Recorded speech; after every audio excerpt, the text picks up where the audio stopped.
Good morning साथियों, Saraswati career point में आप सभी का स्वागत है। डेली करंट अफेयर्स हमारा डेली सीरीज। मुझे उम्मीद है कि आप लोगों को अच्छा लग रहा होगा और आपकी तैयारी भी बेहतर हो रही है।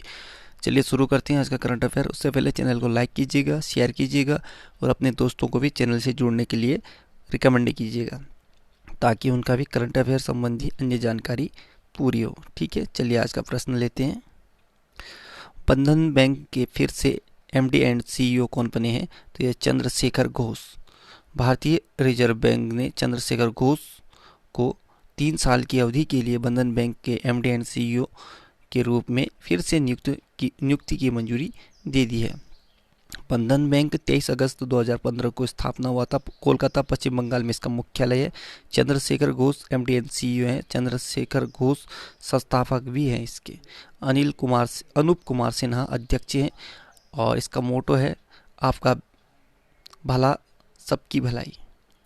टॉप 5 बैंकों के एमडी एंड सीईओ देखें तो बैंक ऑफ बड़ौदा के MD and CEO Sanjiv Chadha, Bank of India के Atanu Kumar Das, Punjab and Sind bank Krishna Krishnan, India Post Payment Bank J Venkatramu और करूर वैश्य बैंक के एमडी एंड सीईओ हैं Ramesh Babu. The Global Liveability Index 2021 में कौन सा शहर शीर्ष पर है? तो ऑकलैंड शीर्ष पर है। यह इंडेक्स शहरों में स्थिरता, स्वास्थ्य देखभाल, संस्कृति और पर्यावरण, शिक्षा और बुनियादी ढांचे के आधार पर जारी किया गया या किया जाता है। इस इंडेक्स के अनुसार दुनिया भर में सबसे अधिक रहने लायक शहरों में न्यूजीलैंड का ऑकलैंड शहर शीर्ष पर है। द ग्लोबल लिवेलिटी इंडेक्स 2021 का टॉप 3 शहर देखें तो ऑकलैंड न्यूजीलैंड, ओसाका जापान और तीसरे नंबर पे है एडिलेड ऑस्ट्रेलिया का। ठीक है, द ग्लोबल लिवेलिटी इंडेक्स 2021 को इकोनॉमिस्ट इंटेलिजेंस यूनिट ईआईयू ने जारी किया है। कुछ टॉप 5 इंडेक्स देखें तो विश्व प्रेस स्वतंत्रता सूचकांक 2021 में नॉर्वे देश शीर्ष पर है, भारत 142वें स्थान पर।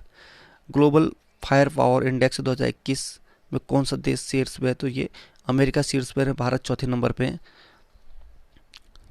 चांडलर गुड गवर्नमेंट इंडेक्स 2021 में फिनलैंड शीर्ष पर है, भारत 49वें स्थान पर है। अंतर्राष्ट्रीय बौद्धिक संपदा सूचकांक 2020 में अमेरिका शीर्ष पर है, भारत 40वें स्थान पर है। वैश्विक ऊर्जा रूपांतरण सूचकांक 2021 में स्वीडन शीर्ष पर है, भारत 87वें स्थान पर है। Cost of climate change in India report 2021 को किसने जारी किया? तो ओवरसीज डेवलपमेंट इंडेक्स, माफ कीजिए, ओवरसीज डेवलपमेंट इंस्टीट्यूट यानी ओडीआई द्वारा। ठीक, लंदन वैश्विक think tank Overseas Development Institute ने cost of climate change in India नामक अपनी रिपोर्ट प्रकाशित की। इस रिपोर्ट में भारत में जलवायु से संबंधित जोखिमों की आर्थिक लागत और बढ़ती असमानता और गरीबी की संभावना का विश्लेषण किया है। इस रिपोर्ट के अनुसार जलवायु परिवर्तन का असर भारत की अर्थव्यवस्था पर पड़ेगा। इस रिपोर्ट के अनुसार अगर तापमान 2 डिग्री सेल्सियस तक भी सीमित रह जाए तो भी भारत को सालाना 6% जीडीपी का नुकसान होगा, और यदि वैश्विक तापमान को 3 डिग्री सेल्सियस तक सीमित रखा जाता है तो नुकसान सालाना बढ़कर 13.4% हो जाएगा। 2021 के टॉप 5 रिपोर्ट देखें तो किस संगठन ने विश्व आर्थिक आउटलुक रिपोर्ट मैनेजिंग डेवलपमेंट माफ कीजिए managing divergent record recoveries managing divergent recoveries 2021 को जारी किया? तो अंतर्राष्ट्रीय मुद्रा कोष यानी आईएमएफ ने। वैश्विक खाद्य नीति रिपोर्ट 2021 को किसने जारी किया? तो ये राष्ट्रीय खाद्य नीति अनुसंधान संस्थान IFPRI द्वारा। किस देश ने चीन और पाकिस्तान के साथ भारत के बढ़ते तनाव पर ग्लोबल ट्रेंड्स रिपोर्ट 2021 जारी किया? तो ये अमेरिका ने। ठीक है, अमेरिका के नेशनल इंटेलिजेंस काउंसिल द्वारा। State of world population 2021 report किसके द्वारा जारी किया? तो ये United nation population fund UNFPA द्वारा। फ्यूचर ऑफ टैलेंट रिपोर्ट किसने जारी किया? तो ये लिंक्डइन ने, लिंक्डइन। ठीक है, future of talent linked in द्वारा जारी किया था। विश्व बैंक ने वित्त वर्ष 2021-22 में भारत की जीडीपी वृद्धि दर कितने प्रतिशत रहने का अनुमान लगाया, तो 8.3%। जीडीपी ग्रॉस डोमेस्टिक प्रोडक्ट होता है या सकल घरेलू उत्पाद कहते हैं किसी निश्चित चालू वर्ष में किसी राष्ट्र द्वारा उत्पादित समस्त वस्तुओं व सेवाओं के कुल मूल्य को सकल घरेलू उत्पाद या जीडीपी कहते हैं। विश्व बैंक ने 2021-22 में भारत की जीडीपी का अनुमान 8.3% और 2022-23 में 7.5% रहने का अनुमान लगाया। विश्व बैंक जुलाई 1944 को स्थापना होता है, वाशिंगटन डीसी में मुख्यालय है। डेविड मलपास अध्यक्ष हैं विश्व बैंक के और एमडी एंड सीईओ है अंशुला कांत। भारत और किस देश की नौसेनाओं के बीच समन्वित गश्त अभ्यास कॉर्पेट शुरू किया गया, तो ये कॉर्पेट थाईलैंड के साथ होता है। ठीक, नौसेना अभ्यास है। भारत और थाईलैंड की नौसेना ने हिंद महासागर क्षेत्र में चीन की बढ़ती मौजूदगी को लेकर चिंता की पृष्ठभूमि में अंडमान सागर में 3 दिन का समन्वित निगरानी अभ्यास शुरू किया।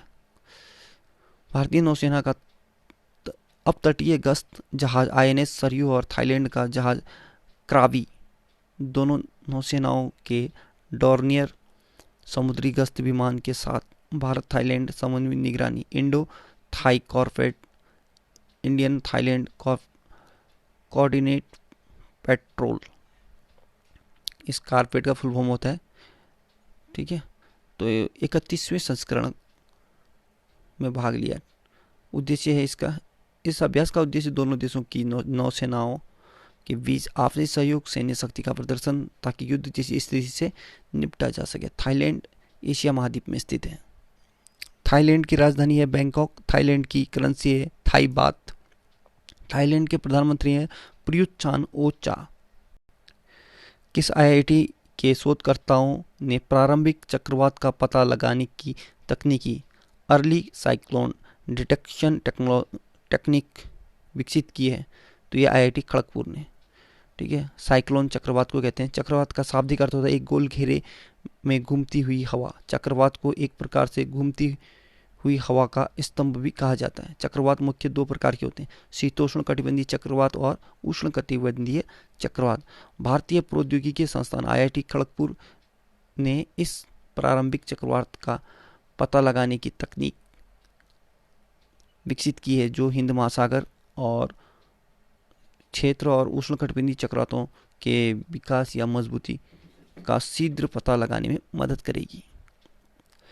एनीमिया मुक्त भारत सूचकांक 2020-21 में कौन सा राज्य शीर्ष पर रहा, तो मध्य प्रदेश में। एनीमिया का अर्थ है खून, शरीर में खून की कमी, और यह तब होता है जब शरीर के रक्त में लाल रक्त कणिकाओं या कणों के नष्ट होने की दर उनके निर्माण की दर से अधिक होती है। पूरे भारत में एनीमिया के प्रसार को कम करने के लिए स्वास्थ्य एवं परिवार कल्याण मंत्रालय और यूनिसेफ की एक पहल एनीमिया मुक्त भारत शुरू किया गया है। एनीमिया मुक्त भारत सूचकांक 2020-21 में टॉप 3 राज्य में मध्य प्रदेश पहले में है, उड़ीसा दूसरा, हिमाचल प्रदेश तीसरा। मध्य प्रदेश 1 नवंबर 1956 को स्थापना हुआ था। भोपाल राजधानी है। शिवराज सिंह चौहान मुख्यमंत्री हैं बीजेपी पार्टी से। आनंदीबेन पटेल राज्यपाल हैं। मोहम्मद रफीक मुख्य न्यायाधीश हैं। लोकसभा 29, राज्यसभा 11 और विधानसभा के 230 हैं। मध्य प्रदेश के 5 पड़ोसी राज्य हैं, महाराष्ट्र, छत्तीसगढ़, उत्तर प्रदेश, राजस्थान, गुजरात। राष्ट्रीय उद्यान देखें तो कान्हा राष्ट्रीय उद्यान, माधव राष्ट्रीय उद्यान, बांधवगढ़ राष्ट्रीय उद्यान, पन्ना राष्ट्रीय उद्यान, सतपुड़ा राष्ट्रीय उद्यान, वन विहार राष्ट्रीय उद्यान, इंदिरा प्रियदर्शनी पेंच राष्ट्रीय उद्यान, संजय गांधी राष्ट्रीय उद्यान, मांडला प्लांट फॉसिल, ये सभी नेशनल पार्क मध्य प्रदेश में स्थित हैं। कर्क रेखा भारत के मध्य प्रदेश राज्य से होकर गुजरती है और कर्क रेखा भारत के 8 राज्य से होकर निकलती है। यह 8 राज्य गुजरात, राजस्थान, मध्य प्रदेश, छत्तीसगढ़, झारखंड, पश्चिम बंगाल, त्रिपुरा और मिजोरम, इन 8 से गुजरती है। ठीक है, कर्क रेखा भारत को 2 भागों में बांटती है बराबर। किस राज्य को टाइगर स्टेट कहते हैं, तो ये मध्य प्रदेश को कहते हैं। भोपाल गैस त्रासदी में किस गैस का रिसाव हुआ था, तो ये मिथाइल आइसोसाइनेट। ठीक है, C2H3NO। सांची का स्तूप ये मध्य प्रदेश में है। मध्य प्रदेश के मंदिर देखे तो 64 योगिनी मंदिर ये खजुराहो में है। महाकालेश्वर मंदिर, उज्जैन खजुराहो के मंदिर, ये सारे मध्य प्रदेश में है। ठीक, मध्य प्रदेश के एयरपोर्ट देखिए, राजा भोज अंतर्राष्ट्रीय एयरपोर्ट ये भोपाल और देवी अहिल्याबाई एयरपोर्ट के इंदौर में है। द बेंच पुस्तक लॉन्च हुआ है, ये पुस्तक किसने लिखी है? तो ये मेगन मार्कल ने। ठीक, कुछ अन्य बुक देखें तो जंगलनामा अमिताभ घोष की किताब है। My life my mission Baba Ramdev की किताब है। माई एनकाउंटर्स इन पार्लियामेंट यह पुस्तक है भालचंद्र ने मांगेकर के, Bhalchandra Mangekar. The commonwealth of cricket ये रामचंद्र गुहा की किताब है। ए प्रोमिस्ड लैंड ये बराक ओबामा की किताब है। कौन सा भारतीय गांव कोविड-19 के खिलाफ अपनी सभी वयस्क आबादी का टीकाकरण कराने या करने वाला भारत का पहला गांव बना? तो ये वेयन गांव। ठीक है, जम्मू कश्मीर के बांदीपोरा जिले का वेयन गांव देश का पहला ऐसा गांव बन गया है जहां सभी वयस्कों को कोविड-19 टीके की खुराक दी जा चुकी है। भारत का पहला देखें तो भारत के पहले राष्ट्रपति राजेंद्र प्रसाद जी थे।